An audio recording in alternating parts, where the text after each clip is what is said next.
Welcome to Stuff You Missed in History Class, a production of iHeartRadio.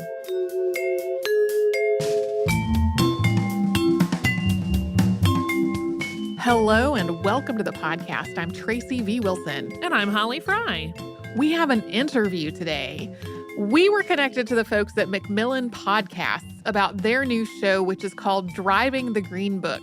It is hosted by Alvin Hall, who took a road trip from Detroit to New Orleans, along with associate producer Janée Woods-Weber. They documented this trip and the places they went and the people they talked to and the stories they told in a 10-part series that's all about the Negro Motorist Green Book. The first 5 episodes are out now, and new episodes come out on Tuesdays. Tracy talked to Alvin and Janée about their thoughts and experiences with the Negro Motorists Green Book and their road trip and the podcast itself, and we're sharing that interview with you today. I'm here today with Alvin Hall and Janée Woods-Weber, and we're going to talk about their new podcast, Driving the Green Book. Alvin is the host, and Janée, you are the associate producer, correct? Yes. Yeah, so the Negro Motorist Green Book, which later became known as the Negro Traveler's Green Book, was really the most well-known guide for Black travelers before the Civil Rights Act of 1964 outlawed racial discrimination in public accommodations. So Victor Hugo Green, who was a letter carrier, started this guide in 1936 and was inspired in part by similar guides that were meant for Jewish travelers and just travel guides in general. For this podcast, Alvin and Janée went on a road trip last year from Detroit to New Orleans and interviewed people who used the Green Book in their own lives. So they talked about their own experiences then and now. Alvin and Janée, I am so happy that you're here with me today. And I'm also so glad that you've created this podcast. I have really wanted to talk about the Green Book on our show for years, and I had a hard time figuring out a great approach to it. And the approach that you have chosen is really fantastic because you're not only talking to real people about their real experiences, you've also just taken a broader look at the Green Book more as a time capsule. So beyond giving people a resource for safe places to do things like deal with car trouble or get a bite to eat, also, having a document of what the world was like over these decades. And I also wanted to talk to both of you together today because you went on this trip together, which I also love. So welcome to both of you. Thank you. Thank you. First, starting with Alvin, could each of you tell us just a little about your background and what drew you to this project? In 2015, I was approached by a guy at the BBC who had read an article about the Green Book and thought there should be a program about it. I had also read an article about the Green Book and had been thinking about it at the same time. And as a result, we created an earlier version of this, but completely different, for the BBC called the Green Book. I'd been working on and off from the BBC since about 1997 when I started there creating personal finance programs. So in the UK, I had done Investing for All with Alvin Hall and my landmark series, Your Money or Your Life, which was a reality show about money. When that ended, I started to do more cultural programming around things like Who Sold the Soul, intellectual property and African-American music, Jay-Z from Brooklyn to the Boardroom, and that eventually led to the Green Book. That's great. How about you, Janée? What brought you to this project? As a biracial Black woman who was raised in New England by a white mother, I have always been on a quest to discover my African American heritage. And this is in part fueled not only by my desire to know about my ancestors and to understand my place in our country and in our history, but also by the decade of work that I have done fighting for the liberation of Black people and other people of color. I've been active in the Moral Monday movements, in the Black Lives Matter movement. I'm an activist. I also work for a family foundation where we focus on equity in education, which means taking a very explicit look at the ways racism and poverty impact the educational outcomes and opportunities for children, in particular Black children and other children of color. So the Green Book started out focused just on the New York City area, particularly around Harlem. primarily for services that a motorist would need on the road. So, like auto mechanics, a place to get a bite to eat. Can you tell us about how it expanded from there? Yes, Victor gradually realized that people were traveling farther and further across America. So first he expanded it all the way down to Florida and up to the Mississippi River because that was easy for him to access. He gathered the information from fellow postmen were in the same union.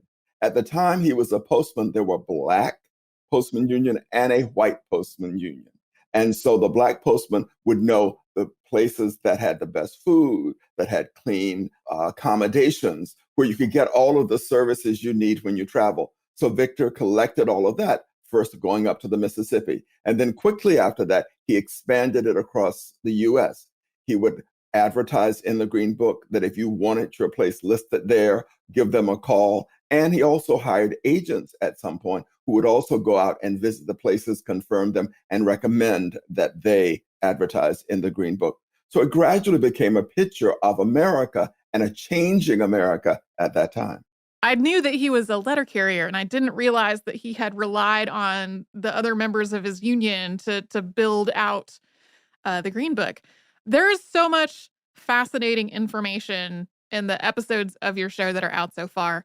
As of when we're recording, there are 4 out, unless one came out today. No, they come out every Tuesday. They come out every Tuesday. So there are 4 out now, and they have talked about things like entrepreneurship is just referenced, how the Green Book connects to some really thriving Black neighborhoods. One that you talked about and visited was the note is Little Harlem in Jackson, Mississippi. As you were making all of these connections, was there anything that you discovered that really surprised you? Absolutely. I, for one, was incredibly surprised in a gratifying sort of way to learn about the entrepreneurship of Black women. I have commented on this numerous times to Alvin while we were in the process of going on this road trip, while we were perusing copies of the Green Book. And since then, as we've been sharing these stories about our time on the road, because for me, growing up, what I was taught, the history that I was taught, was that Black women, our history in this country started as enslaved people, or we were domestics. I did not know that Black women were the economic backbone of many Black communities. They ran boarding houses, they ran hotels, they ran restaurants. And oftentimes, because of racism, white men, white businessmen in communities would not want to do business with Black men. So they would instead speak with the Black women, which I found to be a very interesting situation, considering what we know now about feminism and business and how men in general don't deal with women. But to understand that there was a time when Black women were really at the forefront of economic activity, especially in the South, was an eye opener for me. Yeah. How about you, Alvin? For me, it was the resilience that we saw again and again. People would tell us the most horrific stories. Hezekiah's story in episode 1 about he and his brother sitting in the car, watching their father be demeaned by sheriffs when they go to the house to collect his Aunt Beatty's paycheck. To think about the collateral damage of that situation, him, his brother, the mother sitting in the car, but also to think about how when he tells that story, he doesn't tell it as a negative totally, but he tells it as something they survived, they learned from. He then used that knowledge later on when he was stopped again, and he passed that on to the next generation so that they could survive. We heard the story of survival and optimism in the face of really dangerous situations again and again. And what fascinated me and what I took away from it is that we as African Americans have someplace in us this well of optimism, resilience, and the belief that we can make our futures better.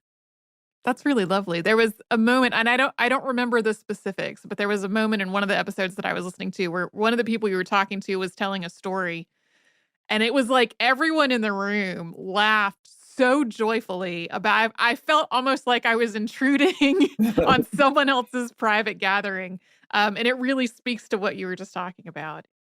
In this next segment of the interview, Tracy talks with Alvin and Janée about how their own experiences on the road mirrored the experiences of some of the people they interviewed.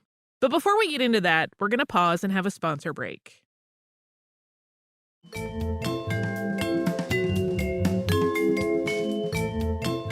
Victor Green talked about how he really hoped that one day the Green Book would not be necessary anymore. And unfortunately, he did not live to see that day because he died in 1960.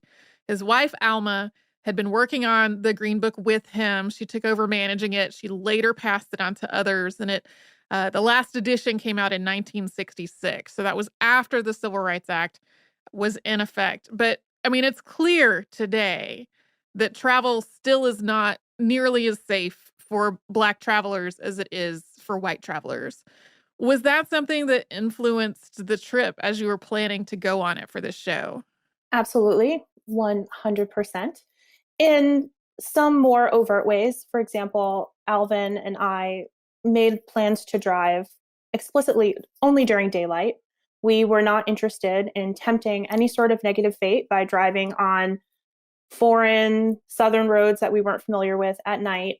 And also something that we had never talked about, but that we did quite naturally was I drove almost the whole way, more than 2,000 miles, because we both know a Black man at the wheel of a nice car can attract the attention of unwanted scrutiny. And we simply didn't want to deal with that. And we never had a conversation about it, but we had an implicit understanding that that's how we would operate on the road.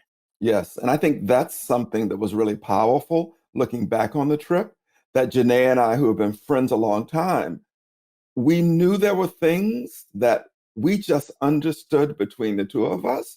It was like we had this radar. We didn't need to say it because we both understood what was happening. Even sometimes during the interviews, people would start to say things and we would both look at each other and we knew just to stop and let them continue talking, because what they were about to share with us was coming from a place of trust, a place of just belief that we understood it in our road trip. And often these were stories about things that happened on the road, and they would end and there would be this moment of silence because the three of us in the room understood.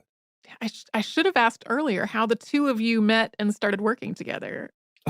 We've known each other a long time. Janée can tell the story. It's been a hot minute, Alvin. We met because Alvin is a writer, a very gifted writer, and was working on a book with my father-in-law. And I met Alvin one day when he came to my father-in-law's office to do some work.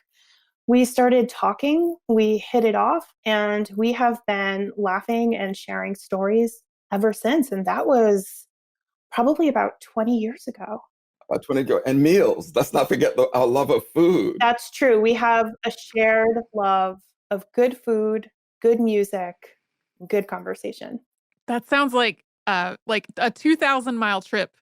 That's a long trip to take together. And as someone who also travels for my job sometimes, having somebody that I know well, that I trust, that I have a positive companionship with makes it so much more of a joy, even though travel can be challenging. Being in the car was a joy, but it was also a time for both of us to reflect on interviews we had just had, thoughts we were having, personal reflections. I often think that the conversations we had in the car would make their own podcasts because they're really about the two of us as friends, the two of us dealing with our background, thinking about what we had learned, and thinking about the passage of time, connecting the stories we had just heard to contemporary events. So it was really good. I appreciate, Alvin, what you said about the passage of time, because I think that notion of time is part of the magic of what makes this podcast so special. Not just because in this time, we're looking back and reflecting on what it was like for African Americans to use the Green Book 30, 40 years ago, understanding that so much has changed in that period of time, but that we're also facing so many of the challenges, but also thinking about the different orientations that Alvin and I have to that passage of time, because we are of different generations. We've been friends for a couple of decades now, but Alvin and I are not part of the same generation. And I had a much different experience growing up. I was born in the post-civil rights era world, whereas Alvin grew up during the civil rights era. And the ways that we related to the stories that were being told were quite different. For Alvin, I do think for you, it was like a true homecoming when you heard some of these stories, whereas for me, it was a revelation. It was an opportunity for me to be introduced to the elders and their wisdom that I never knew, because I did not have the privilege of growing up with African American elders in my family. And so we just had a very different response to what we heard. And I think that that really shines through in the way that these stories ultimately were told. For me, the stories were often deeply penetrating, and I had no barriers to them. I just couldn't. They were like going back into my own past. They were like feeling relatives in the room who had died decades ago. It was like living in the moment when you got the right to vote, and all of a sudden everybody was cheering. All of that was ever present for me. Emotions were very present Yes. in this podcast. There was a lot of laughter, but there were also moments when we would look at each other across the table and there would be tears in folks' eyes. And we would simply look at one another Yep. and share that understanding, that knowledge that even though we are of different generations, we're from different parts of the country, we still have a shared experience around our history, around segregation and racism in this country. Was this something that the two of you talked to each other about during that car time, or was it more of introspective? A bit of both. Sometimes you didn't need to say anything, and other times you just needed to get it out. We interviewed a lady, T. Marie King, in Birmingham. I think it was in Birmingham. We interviewed her, I think it was. And she talked about being at the what's commonly called the lynching memorial in Montgomery and seeing one of the jars of earth there with the name of one of her relatives on it. Oh, my. Yeah, and she talked about the moment she saw that, because she was giving a tour with other people and looked up, and there was the name, and she knew the name immediately. When she told about that, that was one of those moments where you hearing it, you felt, wow. But yet she told us in a very cool, a very balanced way that showed how she had taken this in, and she had, as the episode is called, found a place for it. I think often in talking about these things that we heard, it helped both of us to find places for it inside of us, because we knew it would never go away. We knew it would be with us for a lifetime, but we had to find a place for it. So before you started this trip, what did you imagine that it was going to be like to do this? Did you have an idea in your mind of what this was all how it was going to play out? Oh, wow. That's a wonderful question. And I'll start by saying I immediately had hoped we would eat lots of amazing, delicious soul food, which we did indeed. I have never eaten so much incredible fried chicken in my life. But that was, just the culinary, physical aspect of it. I didn't know what to expect. I went into this with a sense of wonder, a sense of searching. And I was looking for not just these parts of history that were never taught to me, but in a way, I think I was also looking for parts of myself that had never been revealed to me, things about where I came from that I've never known about. Because people are products of the places where they are and the families where they grow up. And I grew up distanced from my African American family. My African American family also has roots in the Deep South in Alabama. And I have never spent any significant amount of time there. But I know that their DNA, I know that that Alabama soil runs through my blood. So I was just excited to go and to be there, to breathe the air, to walk on the streets where perhaps my ancestors, my relatives walked, to see the places that they saw, and also to bear witness to what they survived. I'm still here. I am here because they were strong. They survived. They lived. Their resilience and their grit is evidenced by the fact that I'm here generations later. I've done several other road trips related to BBC programs. So for me, part of it is making sure we stay on schedule, making sure we get the interviews done on time, making sure we're on the road on time. I'm very much about that because you only have so many days for the entire production. It's like a movie. You have to do it in 12 days or you don't. There's no other time or resources left. So that was always in the back of my mind to keep us going. But I was also very much aware of the potential for danger on the road, for example, if we get stopped, which is why Janée drove substantially more than I did.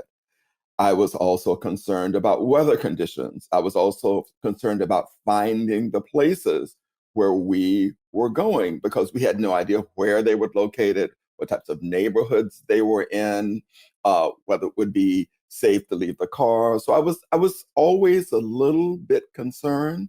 And to me, the surprising thing was when I realized that my concerns often paralleled the concerns of the people using the Green Book. You know, where am I going to stay? Where are we going to find food? You know, what happens if something goes wrong? Do we have a number to call? These were all the same concerns. And here I am in 2019 on the road with Janée, and we're having the same concern. Yeah, when you were talking earlier about leaving very, very early to avoid the possibility of being on the road at night, I was like, I heard so many people telling that exact story in one of the earlier episodes of the podcast. Yes. Yes. And people also drove all night long sometimes, and they would leave in the middle of the night. Why? Because they wanted to avoid the white gaze on the road. Because many people don't know that any white person, especially in the South, could stop any Black person on the road. And so, in order to avoid the chances of that happening, many people drove all night. And also by driving during the day, you avoided the risk of being caught in a sundown town after the sun went down. Sundown towns did not permit African American people to be within their borders once the sun went down, or there could be trouble. Janée, when you talked earlier about sort of your sense going into it, when I had asked if there was an image in your mind of what this trip was going to be like, how did the trip compare to how you thought going into it when you were at the other end of it at the end? Had it gone the way that you thought that it was going to? I feel like Alvin had a good sense, having gone on several road trips of how that was going to, at least most of how it was going to go. Well, as Janée is thinking, I'm going to say something. The trip did not turn out the way I thought it would. Initially, when we thought it through, we were looking for people who had visited certain hotels, certain places in that town, who had eaten at certain restaurants, who could recall what it was like to walk down the Black streets and areas of that town. However, and I'm going to be very honest and direct about this, I think for a lot of the people we interviewed, it may have been the first time that they were being interviewed by a Black couple. And I think that because of the combinations of our personalities, our sense of grace, that we made them more comfortable. And the stories went beyond just about buildings and places and time. And they started to share personal stories with us. So at the end of the trip, I realized that we had something richer than I could have ever imagined. The people had trusted us. They had given us their personal stories. So we could tell the story of the Green Book in their voices, not ours. I'll agree with that. I went into this trip thinking we would follow the schedule that we had set. We had this, Alvin had a big atlas. He didn't trust the GPS. He had an actual gigantic map that he would pull out and open. So I thought that, we would follow the map. We would stick to the schedule. We would do all of the interviews as they were lined up. And as we delved deeper into like these technical aspects of creating this podcast, what Alvin said is true. The humanity of what we were documenting was revealed to us in this absolutely glorious and resplendent and touching way. And I'm really pleased and proud with the way these final stories were captured and shared out with the audience, because I feel like what the audience experiences hearing these stories really mirrors what I felt when I was on this road trip searching for this history. When I started this road trip, I was going off in search of history that I had never learned, history that was not in my school books. But I found something that was so much deeper. It was really about the humanity of the people who lived in this time. And to me, it was a wonderful surprise. I think for both of us, one of the days I think we will laugh about and smile at each other about is the interview that we started with Anna Nettles and Crystal Churchwell at the Frist Institute in Nashville. It was such wonderful. They were vibrant, beautiful Black women, and they were so enthusiastic and so present. And then we went to interview Anna Nettles' aunt, Dr. Evelyn Nettles at Tennessee State University. And that evening when we were looking for a place to go to dinner, Anna said, "Oh, no, no, no, no. You're coming to my house for dinner. You're coming to," and they all came over. It was so heartwarming. And it could have been just like a scene out of a movie about the real Green Book. We're driving down the road. It's pouring rain, pouring rain. We have no idea where we're going. So we're looking for the Nettles house, the safe harbor, so to speak. And we pull up and we're driving slowly looking for the numbers. And then we see the number, we turn in, and the lights up are there. They come out with towels and umbrellas. It was so touching. It was. They ushered us into their home. Yep. There were warm drinks, hugs. Yeah. They acted like we were a long lost family, finally coming to visit after many months when they had just met us earlier that day. It was really like being embraced. And it was such an incredible experience to understand even just a tiny amount, the relief that Black travelers must have had back then after being anxious on the road, especially if they were traveling with young children, to show up to a family home and to be greeted with such kindness. It's extraordinary. And this is one of those wonderful days that after the interview, we were driving the next day, and Janée and I turned and looked at each other and said, "The Nettles of Nashville." And that is episode 5. And the concept behind that has not changed since that moment in that car. I'm looking forward to that one. That one should be out, I think, by the time this episode of the show comes out. I do want to circle back to the idea. I appreciate this podcast so much, and I appreciate your work on it so much, because I feel like as a white listener, I'm getting a perspective that I would not have gotten if someone else had gone to do these interviews. And like if a white podcast host had asked the same people similar questions, that their responses might not have been as candid. So I'm extraordinarily grateful that like this is existing now to share these people's experiences and views for all audiences in a way that I think if I had tried to do it, I might not have captured. I think part of that is, again, due to Janae's personality and grace. And I always say my Southernness.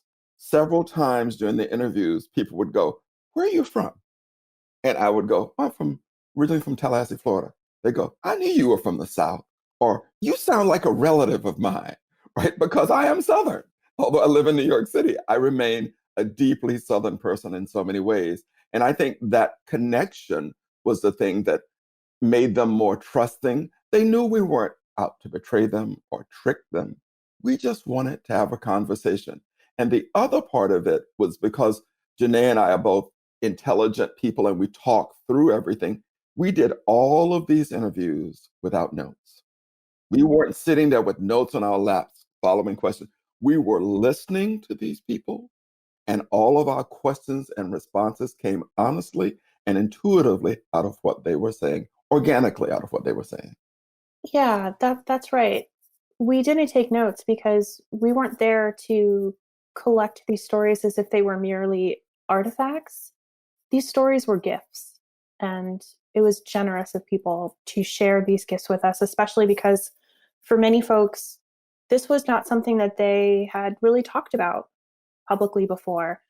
And the fact that they were speaking about it with me and Alvin was profound because we are Black people and Black history is American history. Black stories are American stories.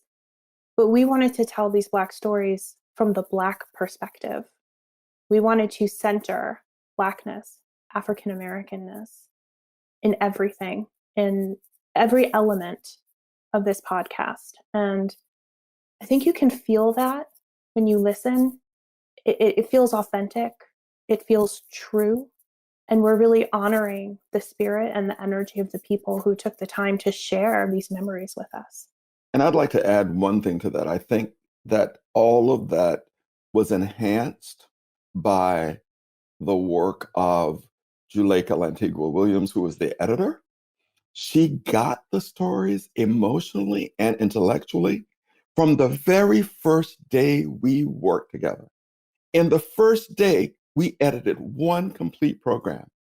She got it. And then she introduced us to Cedric Wilson, who did the soundscaping and did an original score. And I gave him some of the music that we had taken on the road trip and shared with him some music that I love from that period. And I think the soundscaping adds to the emotional depth, makes the time pass quickly, and it disappears right at the time you need it to, and it comes in when you need it to. Next up in the interview, Tracy is going to talk with Alvin and Janée about the timing of Driving the Green Book's release, both in terms of the ongoing COVID-19 pandemic and the pandemic of systemic racism. But before we get into that, let's take a quick break.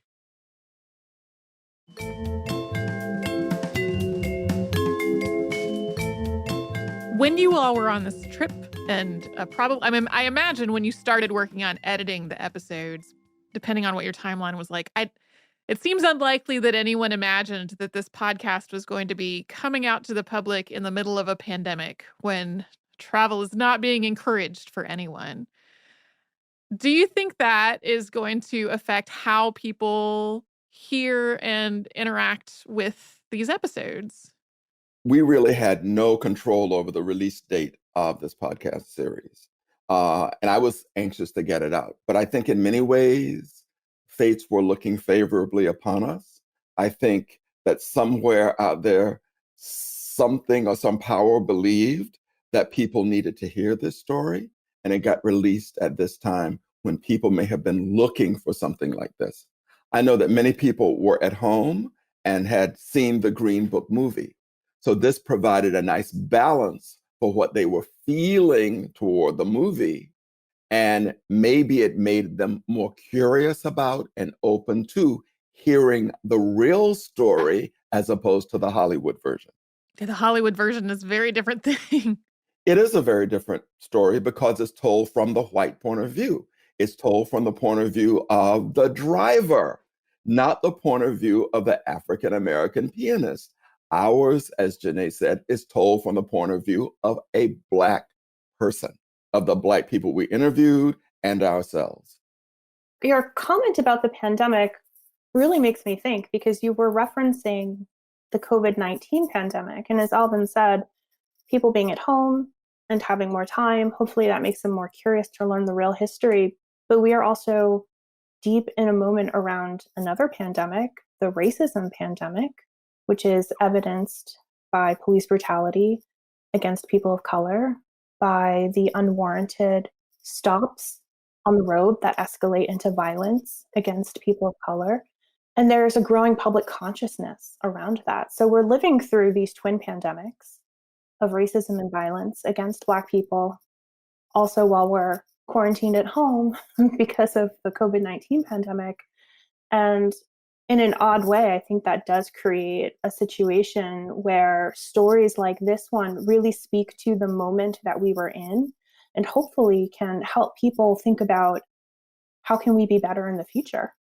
I think what Janée said is absolutely spot on. I think I worked on getting this series commissioned and realized for over 2 years, and I believed in it.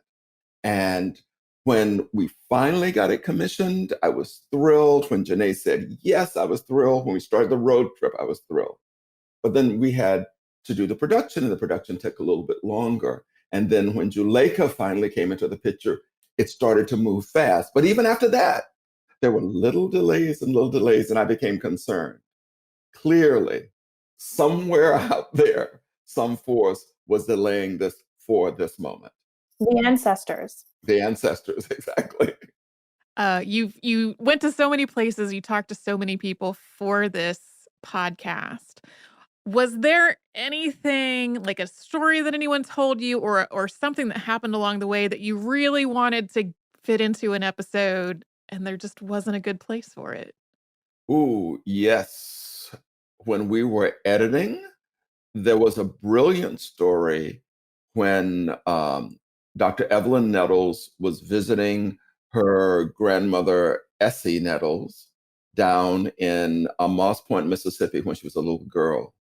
Her grandmother gave her some money, and she went into the store to buy some ice cream. And of course, being a little girl, she didn't know that it was a segregated store. So she was up at the counter with her money about to buy her ice cream. And her grandmother, who was in the car, saw her and rushed in and grabbed her to get her out of there. And she didn't really understand why until much later. There were many stories like that about how a parent would try to protect their child. And often you heard them say later on, I really didn't know what was going on because my parents so protected me. We wanted to do a whole episode about that, but that was difficult to pull off. And so we let that story go. And I think the other one was, which we kept in until the last moment, was Crystal Churchwell when we were sitting there in the Frist Museum and across from the Amtrak station.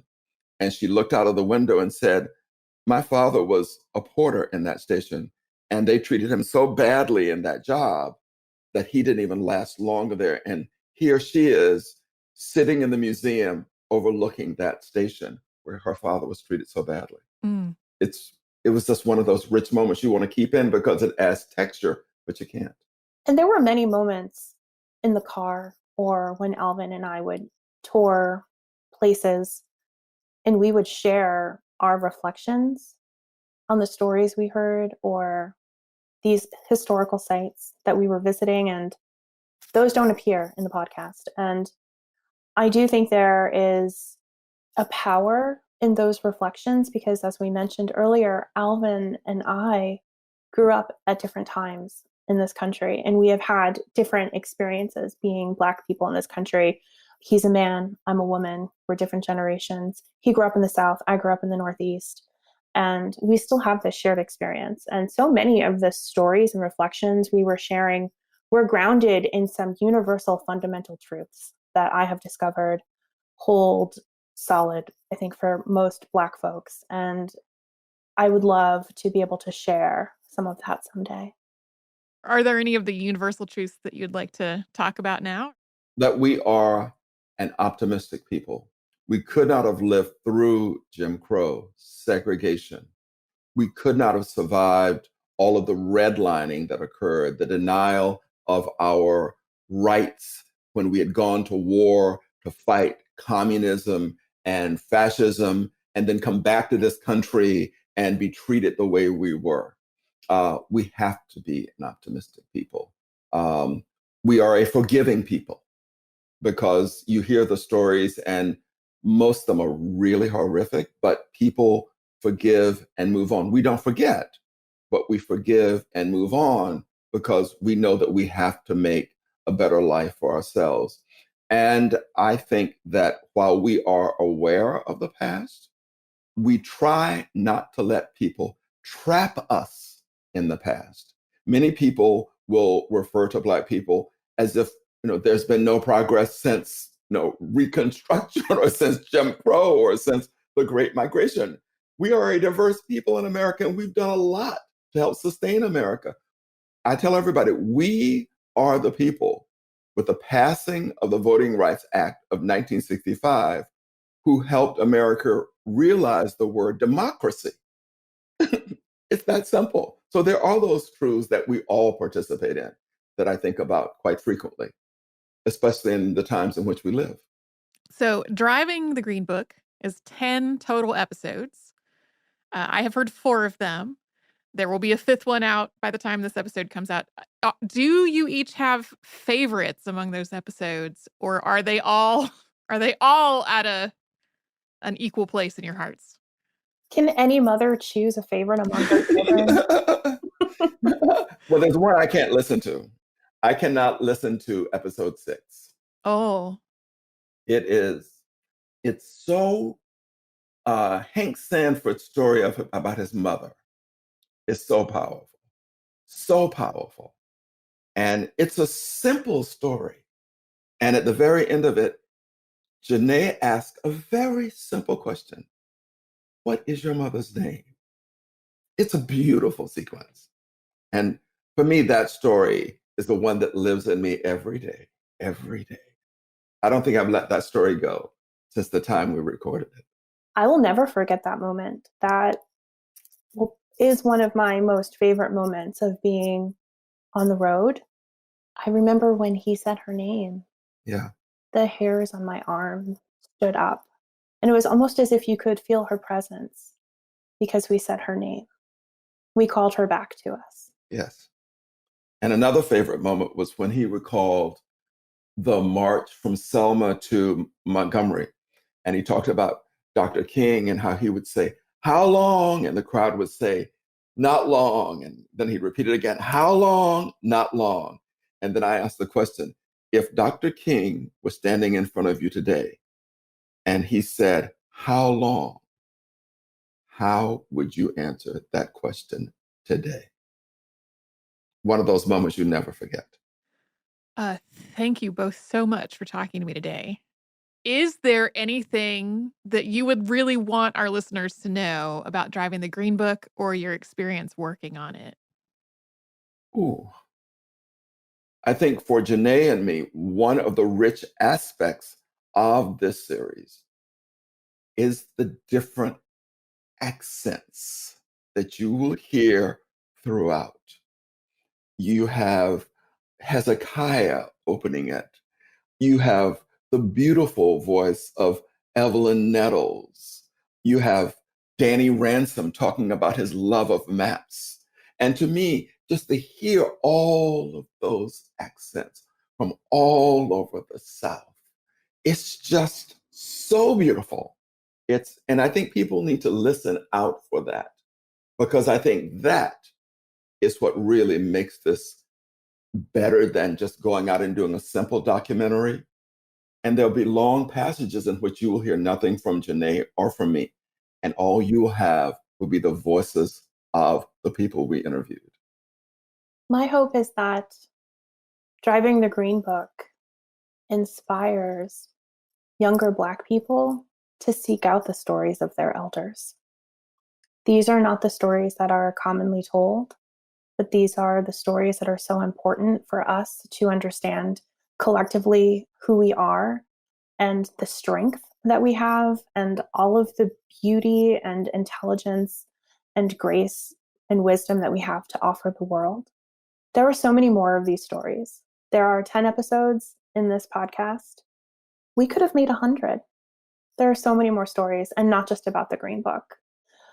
Black people, African Americans, we are extraordinary and spectacular. There's so much more to be shared. Thank you both again so much. Thank you. For our listeners who want to learn more about the Negro Motorist Green Book, first, of course, there's the excellent podcast that we have been talking about for the last half hour or so. Also, the New York Public Library has digitized more than 20 years of Green Books. They put them online in 2015. And so if you would like to go browse through them, see what it looked like, those are there. And then Driving the Green Book is from Macmillan Podcasts, and it's available on Apple Podcasts and Stitcher and the iHeartRadio app, basically anywhere that you would like to get your podcasts. Thank you so much to Alvin and Janée for taking the time to talk with me. It was truly a pleasure. I really appreciate their work on driving the Green Book. Like I said, when I talked to them, I had listened to the 4 episodes that were already out, and they are really lovely and thoughtful and insightful. I really hope our listeners will check it out also. As I said in the interview, it's a subject we've really wanted to cover on our show for a long time, and their approach to it is just really moving and interesting. There's a lot going on. Tracy, I am so thankful that you made time to do this interview. It came up at a time when my schedule was not very forgiving and willing to make a space, so I really, really appreciate it. Since this did run a little bit long, and it is a lot of really marvelous information to digest, we're not doing listener mail this time. But Tracy, do you want to tell people where they can find us? Yes, if you would like to email us, you can at historypodcast@iheartradio.com. And then we're all over social media at Missed in History. That's where you'll find our Facebook, Twitter, Pinterest, and Instagram. And you can subscribe to our show on Apple Podcasts, the iHeartRadio app, and anywhere else to get your podcasts.